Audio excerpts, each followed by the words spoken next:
Okay, our next game is brought to us by another 5-star iTunes review from the UK, from Tin Pot Gamer, who writes, a few good guys ranking 47,858 games based on the nominations of listeners like you and me.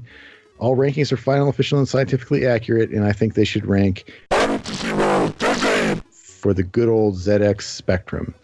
And thank you, Tin Pot Gamer, for spelling out ZX Spectrum so I didn't say ZX Spectrum in like a chump.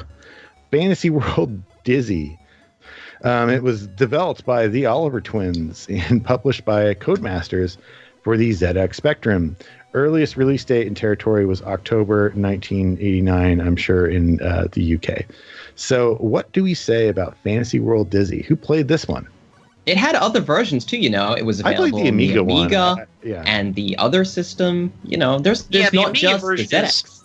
The Amiga version is slightly pretty if you don't like the ZX Spectrum's distinctive color palette. Yeah, I was mostly familiar with the NES one myself. My brother used to rent it. Do you like yellow, neon green, and magenta? Then we've got a console for you. And cyan, there's some of that too, if I'm not mistaken. And black, and white. I think cyan is basically magenta, right? So, no, real quick. What? No, cyan is the blue. Magenta, you're insane. It's the bluish, yeah. What am I saying? Magenta is pinkish, so... Yeah, okay, go ahead. If you want a screen that is the cheapest money can buy, get a ZX Spectrum. So real quick, I assume most of us, and probably a lot of people in general, are probably going to be most familiar with Dizzy because of the NES games, those unlicensed multi-cards and such. Because there were a couple of Dizzy games on those that people might have played. Well, I'd say that, to be fair, it would be Americans are probably most familiar with the NES versions of it. The Europeans are way more... they know it was a PC microcomputer style game. And myself from Australia, I think we were actually probably more familiar with his Mega Drive outing because that was one of the only ones that would have gotten any sort of coverage here in Australia. In Australia, you guys went straight from like rocks and sticks to Mega Drive. Yeah, There's pretty like nothing much. in between. Yeah, it's like you playing a little stick Rocky. All right. Oh yeah, we go down to the local watering hole. Rocky Sticky. Actually, it's called a billabong. My apologies, fellow Australians. We call them billabongs. So, okay, go ahead. All right. Dizzy is pretty much, if the ZX Spectrum had a mascot, it would most undoubtedly be Dizzy, because he used to be huge. There are like 7 mainline Dizzy games and a whole bunch of arcade spin-offs, so I don't know what happened. I don't know when people just got sick of him, but he used to be so huge for a long time.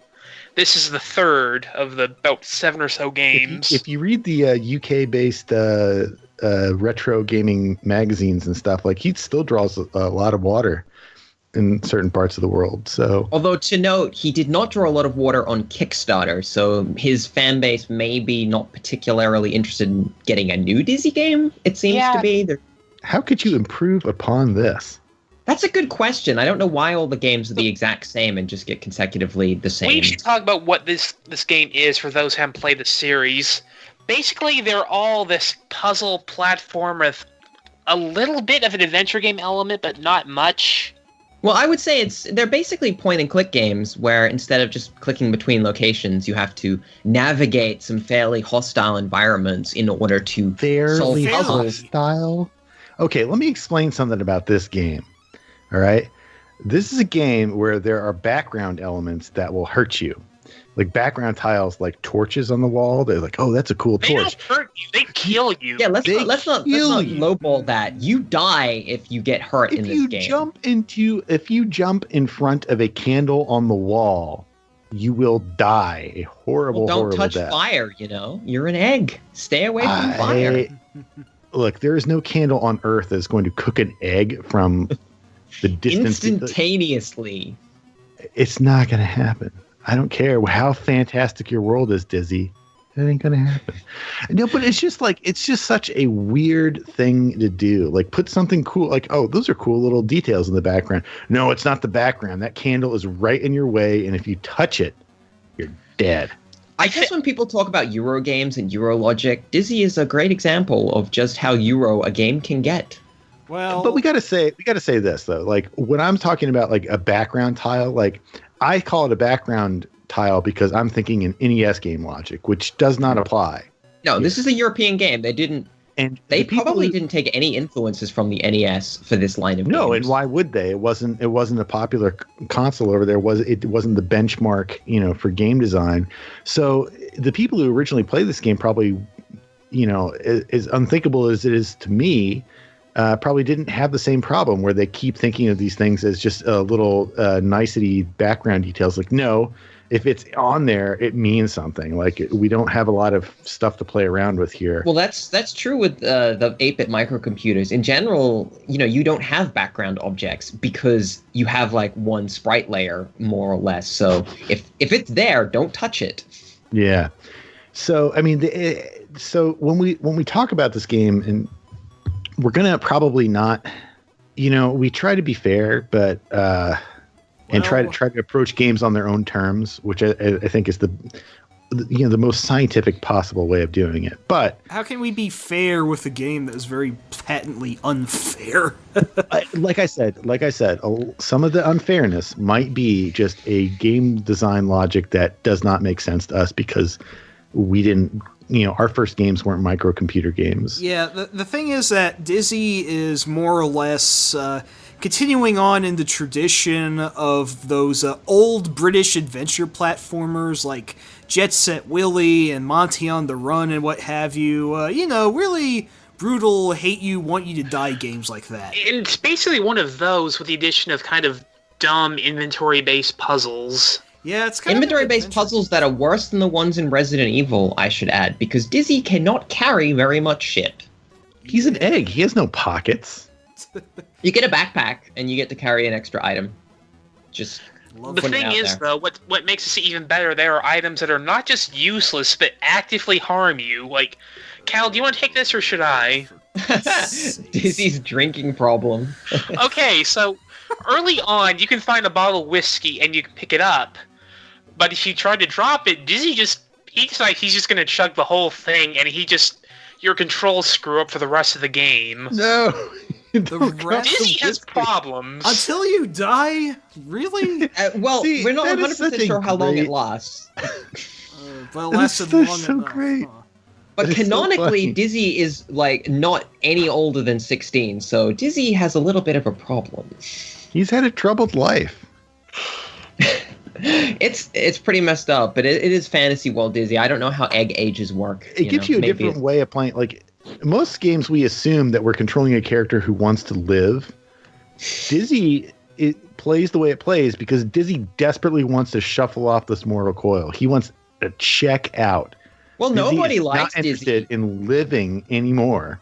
And he's desperately trying to save his partner, girlfriend, token of affection, and he shows up and his cousins and stuff. He's like, "Hey man, I need your help." And like, "Nah, but have this rope to hang yourself with." Okay, nobody loves. It's great though because you find the supporting cast of other egg people, right? And like they all have like one personality trait ever. One of them is Dozy. I bet you can't guess what his personality trait is. You find Dozy on a dock. And if you try to talk to him, falling down, or uncontrollable falling down, like you find Dozy, he's sleeping on a dock, and he gives you a thing. If you try talking to him more, Dizzy kicks him. If you kick him 4 times, he falls off the dock into the ocean and floats away, never to be seen again.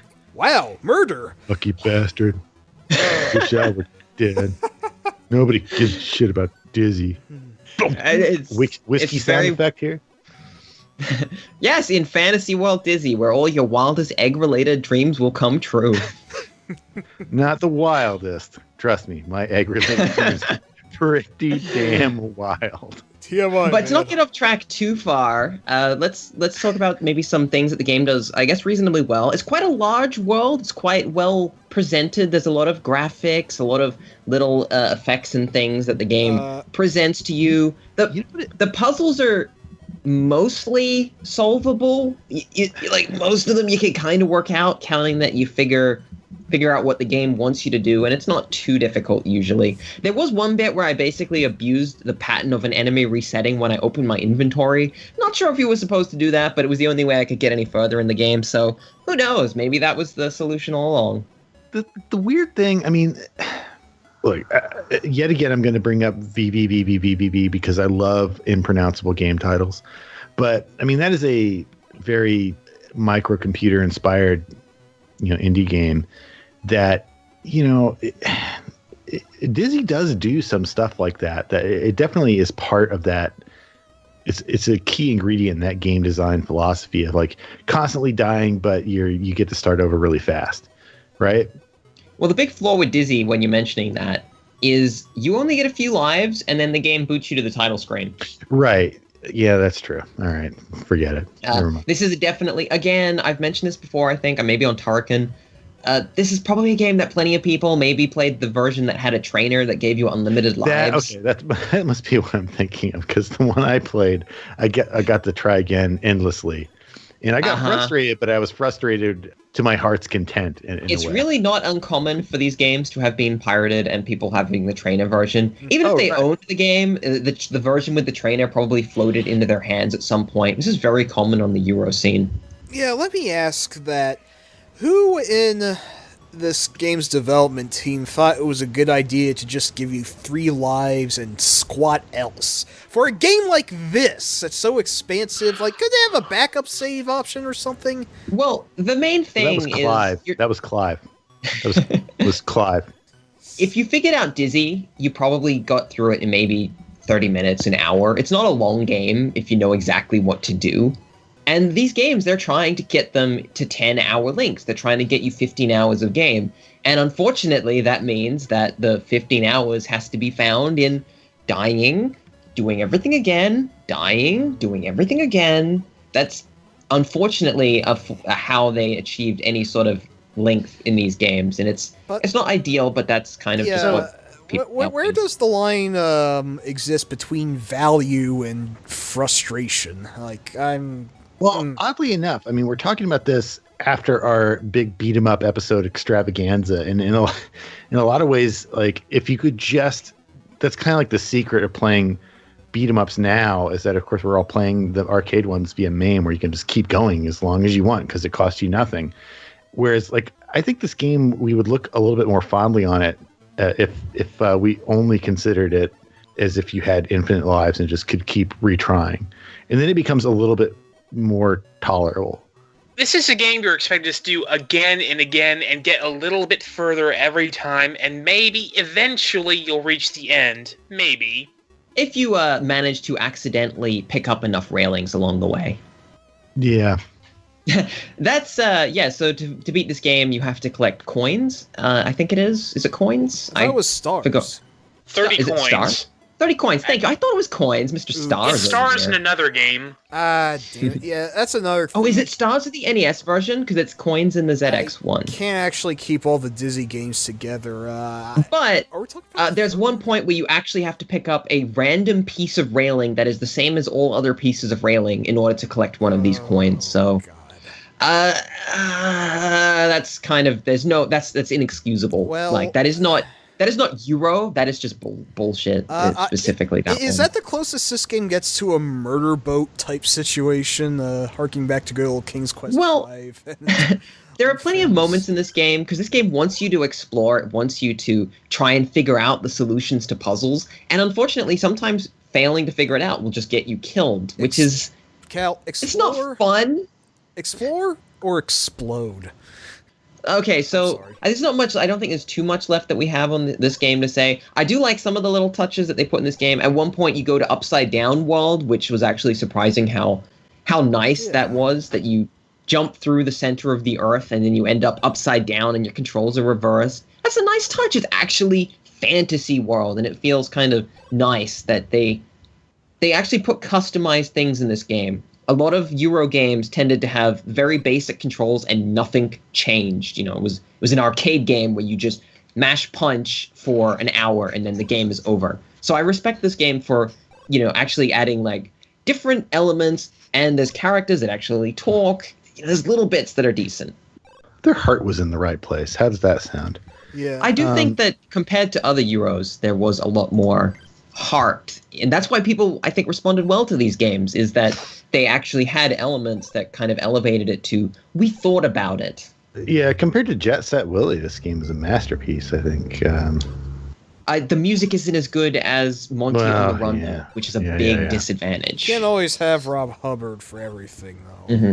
God, so what was in the water over there where they got so much great chiptune composers? You know what I mean? Yeah. Like so many, like composers that also really didn't think that they were any good. You know, they're just like, yeah, I just make music for games. It's not very good. And it's like, it's the best music that anyone's written for a system. So where would we put Dizzy? Does it go with Glover? Is that where it goes? Does it go with Rats? I'm not shooting this game high because it doesn't get shot high. Yeah.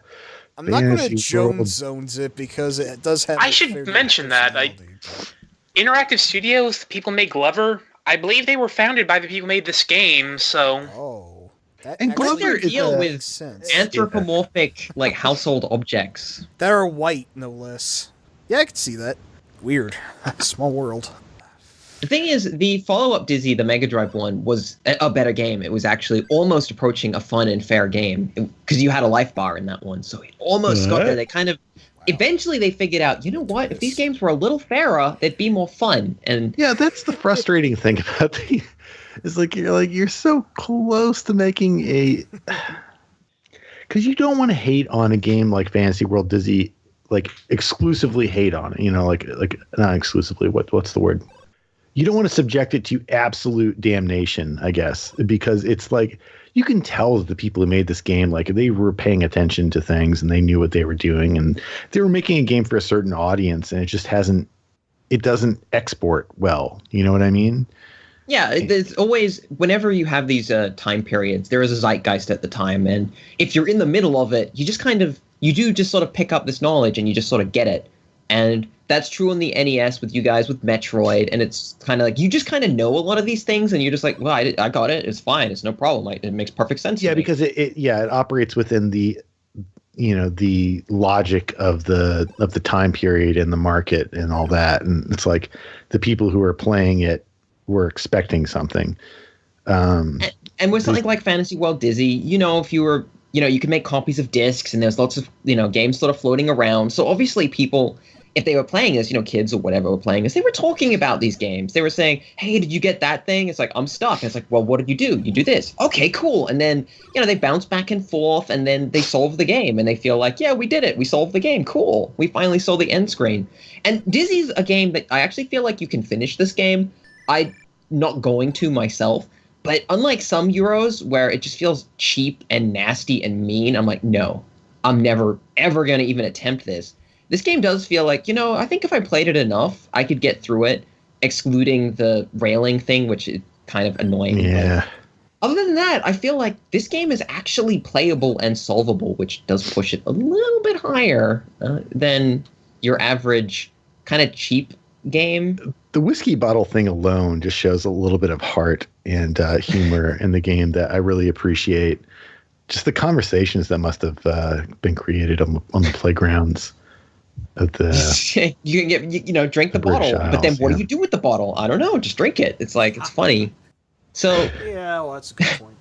Well, it's a very colorful game, and it does have some degrees and touches of innovation to it. But I guess I didn't like this one quite as much as you guys. I mean, I grew up playing some Dizzy, and I guess you never really sunk in. So let's look at one of our bugbears on the podcast. What do you think of this game compared to Riven? It's funny you say that because I was thinking like what I think about when I think Dizzy is like it feels Myst-like in a weird way. I don't know why. Huh. Like there's so much craft that goes into it that you can't deny it. You can't deny the level of craft that goes into it, and it's the kind of craft that you only see from like very small development teams. It's frustrating because on the one hand, this is the kind of thing that I normally praise, like probably too much, just like weird little, things that were made by very small teams that. Well, what I like is that this is a situation where you're outside looking in on the games that you usually have played and liked already. So you can kind of see where sometimes I come in from, where I'm just like, I never played this game, and it's kind of rough and it's not very good, but there's something there. I know it's there. But I think that like in other ways, like, playing European microcomputer games is not the same kind of, for me to go back to like Atari 2600 games, right? Barely can remember that period of time when that was the newest thing. In fact, I'm pretty sure I only played it maybe at most a few months before I first touched an NES. But you go back to those games and you can tell the good from the bad a lot easier in a way, I think, because even though it operates on its own logic, it is the spirit behind it of like, like Plaque Attack or something, like, wow, this is a crazy game, but it's playable. You can pick it up, you can do it. It's brutally difficult, but you don't feel cheated because that's all it is. That's all there is to it. Whereas with this game, because it's a kind of character-based, like platformer-ish type thing, it feels like it's promising you something that it doesn't actually promise at all. And that might be my problem with it. Is I feel like, I'm gonna have a great adventure with this cute character, and no. So okay. So I think ranked, it's gonna be gotta jam it in the list somewhere. We really gotta take it and say, well, I'm gonna put it. I hate to say this, but I'm gonna put it below 8 Eyes, above Hanagumi Tyson columns. That's actually really close to what I was looking at. I just want to say between Yoshi and 8 Eyes. So, I'd rather play 8 Eyes. Higher than Yoshi. Come on. I mean, I'd say 8 Eyes and Dizzy are somewhat similar, being kind of puzzle-focused platformers that are kind of obtuse. But Yoshi is devoid of effort. Here we go for in Yoshi almost every bashing. sense. Yoshi's worse than 8 Eyes. I don't know why. Wow. But no, scientific it's not. No. ranking and all that. No. You're right. No, it is not worse than 8 Eyes. It is exactly one space better than 8 Eyes. Okay. I don't remember how, but I know in my heart that it's true. All right. In that case, will we place Dizzy between Last Battle and Yoshi then? Maybe? Okay. All right. I'm just thinking. The struggle with Dizzy here is that this is not the first Dizzy game, so I'm kind of like, should they have fixed the problems Dizzy had before this game? But they didn't see them as problems. I know. What does that mean? It's really hard for us to say anything about it because it's like I cannot put my head in that space anymore, or ever. Well, I'm quite happy to look at things and say, you know what, but it doesn't mean it's fun. It's like, they liked it this way. Yeah, but they don't like it that way now. No one picks this up now. It's just kind of like, yeah. I mean, what does Lost Battle bring to the table other than being kind of not actually as good as a really old, like, NES kick-ass game? music. It brings good music. And a great translation is the... Oh, yeah. It's got people I kind of would like Dizzy to be above Lost Battle. I just feel it has slightly more heart in it than Lost Battle, which is kind of just like... Wow. The whiskey bottle thing, I can't get over that. So we're gradually notching Dizzy up due to how poor these other games are. I don't know how to feel about that, honestly. Well, would you Disney is a much more interesting game than Lost Battle, as a franchise too. I'm willing to stop. I'm willing to say no one can stop Mr. Domino and say, well, Dizzy can't stop him because Mr. Domino is an original idea, original concept, original execution. They're both about equally frustrating. But whereas no one can stop Mr. Domino no one can stop Mr. Domino 2 or 3 to refine itself and kind of find its space.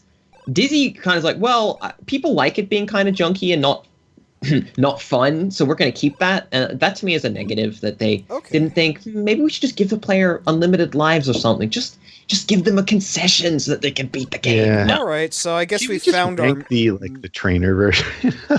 Okay, so I think we've talked about this too much, to be honest. So I think that we found our place here between Mr. Domino and Last Battle. Sounds like a fair compromise. Everyone good with that? I'm okay with that. Tin Pot Gamer. Apologies to the European continent. Yeah. I'm pretty sure Europe already hates us anyway. That's why we're playing this game, right?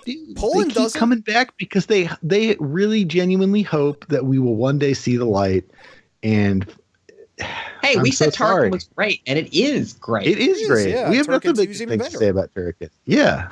I will say there are some Euros that were really interesting at the time that I would love to try for the podcast. If anyone nominates them, I think we might sort of push some interesting things weird games like rockets, School too. Days and Fire. Someone Start and nominate stuff. Franco's The Crazy Revenge, please, because Please don't. I We've want more done Dracula's Dracula's beat a 'em up. crazy vampire. We played Vendetta. That's pretty much Okay. like everything, the very small amount that is good about Franco. Fair enough. Okay.